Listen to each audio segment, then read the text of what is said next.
I had a recent community question about handling thumbnails and composition, transferring ideas from your mind onto the page. And it reads as such. Could you talk about how you handle or advise students to handle struggling with drawing out your composition after deciding what you want in thumbnails? Today I drew and erased the same thing 3 or 4 times before moving to my sketchbook to hammer out the details, and it was really giving me some grief. I suppose that might be specifically having trouble drawing what your inner eye sees? I eventually got something that seemed okay and then put it away to ink later. First of all, thank you for the question. Let's try to pull this apart a little bit. So first off, this question asks about thumbnailing, about working out a simple and usually smaller form of the idea before diving into the actual application. This is really, really important. If this is a foreign idea to you, if you are the kind of person who just dives straight in, then this might seem a little strange, but it's pretty common, especially when you're working in any kind of professional arena. In fact, I was introduced to this when I started my graphic design degree, where every time we had to work on a particular logo, we had to do a minimum of 50 thumbnail sketches for that idea. That means 50 individual ideas, and I was graced with a fairly strict teacher who would actually go through and group ideas that were too close together and say they didn't count. And then you'd find yourself with only 43 ideas and you'd have to go back to the drawing board for a while. I don't think that's necessarily productive, but working out several potential solutions for your idea is really wise. The drawing that I'm doing in the background here is from Smogist, and it's plasma. That was the prompt. And I actually did at least one, but maybe 2 or 3 sketches of what I wanted this to look like. I found some references and then kind of collated them into a singular thing, and I got away from doing the actual normal head and replaced it with a plasma type idea in the center. I had more confidence going into this drawing because I had done those thumbnails, because I'd worked out the ideas. Now, how does a sketch differ from a thumbnail is probably open to interpretation. In general, thumbnails are small sketches. They're usually working out not just the idea that you're going to put into something, but often the composition as well. Whereas a sketch is often just a small preparatory drawing. It doesn't necessarily have to do with composition, and it's not necessarily small either. Sometimes a sketch can be really, really large. I will often make sketches that go underneath my drawing, which is what you can see right here. So one of the very sketches that I did was actually for the drawing itself, and then I will erase it later. So that kind of handles some of the terminology if these things are strange to you. So let's go back to that question then. How do you handle drawing out your composition after deciding what you want to do in a thumbnail? Well, this can be difficult because in a thumbnail, you often create very small shapes and composition is largely implied. And so I've had very many compositions that look awesome in thumbnail form. And the second I try to transfer them onto a finished piece or a larger scale, things don't work. Not everything is infinitely resizable. I don't 100% know why this is, but there are certain images that look really good at a smaller size and don't read correctly when you get them big. Sometimes it's little details. I was working on a drawing yesterday with my little witchy character Andorra, and she's really, really small in the distance and it looks fine until you zoom in. And I pulled it into Photoshop and was doing a little editing, and the figure just looked terrible when I zoomed in on it. But when it's small, it looks fine. I would assume that our brains fill in details when things are really small, and that might be what's happening when you transfer from a small thumbnail into a large drawing. Issues that weren't prevalent, weren't visible, are now right in your face, and you have to deal with them. So sometimes it's less that you can't translate your thumbnail, and more that the thumbnail itself wasn't actually articulating a thing that you thought it was articulating. And the solution there is probably just to make a bigger thumbnail. And this is something that I advise to my students and something I often do. It's what you see in the background here. I will make a larger sketch if I'm having trouble translating back in. And in fact, this commenter said that that's what they did later on, right? They went back into their sketchbook to hammer out the details. And I think that's a really good solution. Sometimes it can be frustrating and you feel like you have messed with your workflow when you have to do that. But not every drawing is going to be quite as easy to handle in that particular way. So I suppose one of the solutions is to try to build that in as just a normal part of your preparation for work. Plan on doing a slightly larger sketch of whatever thumbnail you have selected. If you've done 5 or 6 thumbnails, which is not ridiculous, though I know some of you just scrunched up a little bit or cringed because the idea of doing that many sketches before you do something is anathema to your workflow. It's really not a big deal. It's not a problem. If you're planning on putting even an hour into a drawing, if you take 5 minutes to draw a couple thumbnails to nail things out, your drawing will be better. And it might not be noticeable in every single one, but over the course of a sketchbook or a series of large projects, it will 100% be noticeable. But the advice then is just to select one of those thumbnails and do a larger scale version of that, maybe half the size of what your finished draft is going to be. If you're working digitally, this is so much easier because you can literally just start sketching on the exact same field that you're going to work on in a larger scale. You could upsize the sketch. If you're working like I am here, where I'm working analog, you could take a sketch like this, take a photograph of it, and then just upsize it inside of the resource. Then you can slowly modify things. You'll actually watch this happen on a lot of artists on the platform who do things like liquefy and distort to try to make their thumbnail that looked good in a small scale look better when they're doing it in a large scale. So that's a good workaround, I think. It won't solve every single issue, but if you've got a small thumbnail that you're happy with, perhaps take just a couple minutes and draw a larger version of it as well. This doesn't need to involve any detail. It can really just be focused on compositional elements, making sure that the shapes mesh with each other, that everything kind of fits, and it's going to function correctly.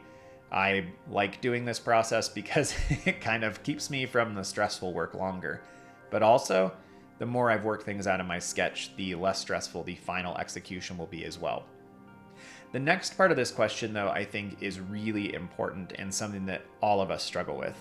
Unless you have a photographic memory and the corresponding skills to put things down, you are going to struggle with replicating what you see inside of your mind on the paper.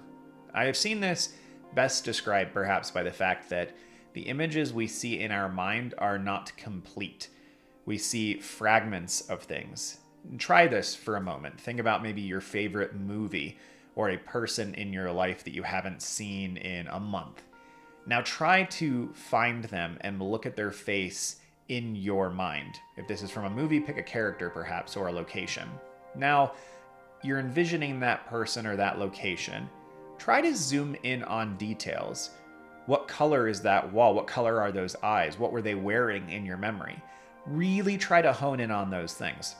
Most people are not capable of doing much more than just the surface layer. They can find perhaps the facial structure for what that person looks like, but finding and determining individual attributes is very, very difficult. And this seems to be because our memories are largely built to only save just enough information to help us in the future. In fact, I've heard it described before, though I don't know if this is accurate or not, that a photographic memory is actually a deficit. It's an issue. Your brain lacks the ability to save smaller versions of that data. It feels to me like I've heard this described by people who know way more about how the brain works than I do, is that our brains save small scale images, like little teeny compressed zipped files of each thing that we memorize and that we learn. And that just means that we can store that many more things. And so when you are seeing something in your mind's eye, you are not seeing it in its entirety.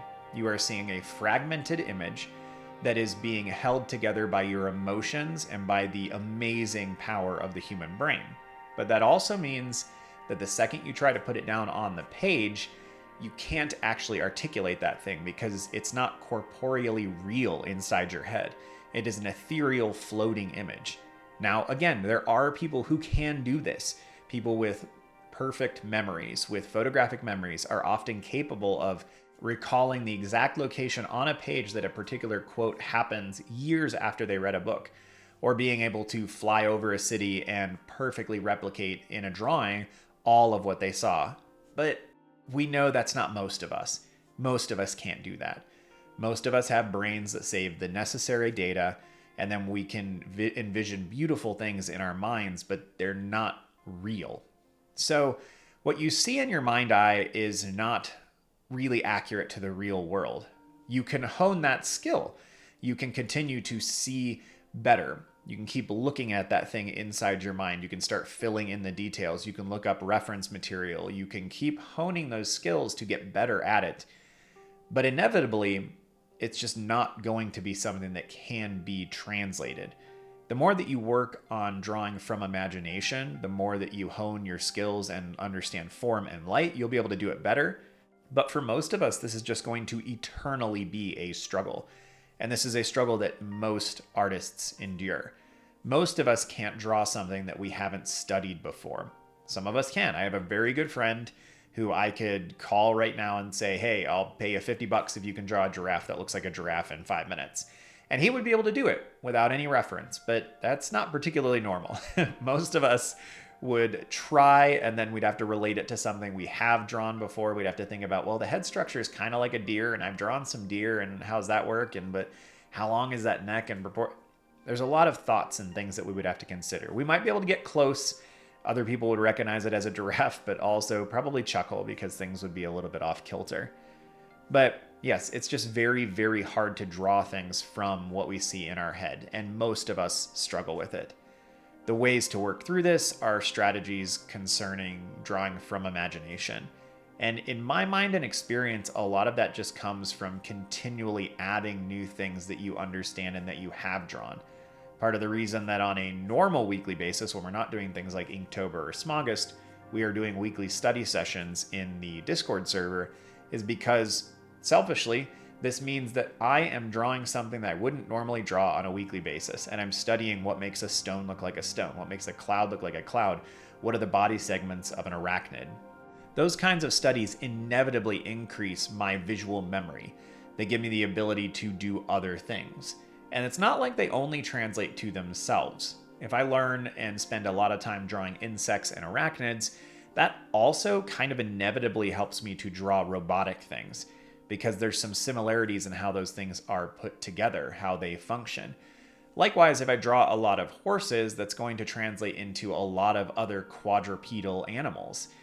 If I draw a lot of dragons, I am pulling attributes from horses, from cats, from reptiles, from amphibians, and I have the ability to construct better and more understandable images from my imagination. So many of these dragons that I'm drawing right now are so much better than they would have been a year ago because I sat and drew a lot of dragons. I studied a lot of reptiles. I've been spending a lot of time working on animals, and now I can do a better job. I don't always do a great job of pulling things out of my mind's eye and putting them down onto the page, but it's getting better all the time because I'm drawing the things I want to draw, and I'm drawing random things that I have no connection to, always continuing to build up and expand that visual library. So this is not an exhaustive answer to a very complicated question, but hopefully it does just a little bit to encourage some forward movement, some forward momentum.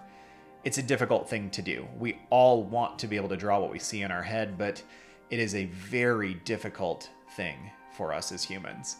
That doesn't mean that we can't keep working on it. As always, thanks for listening. I hope this was helpful.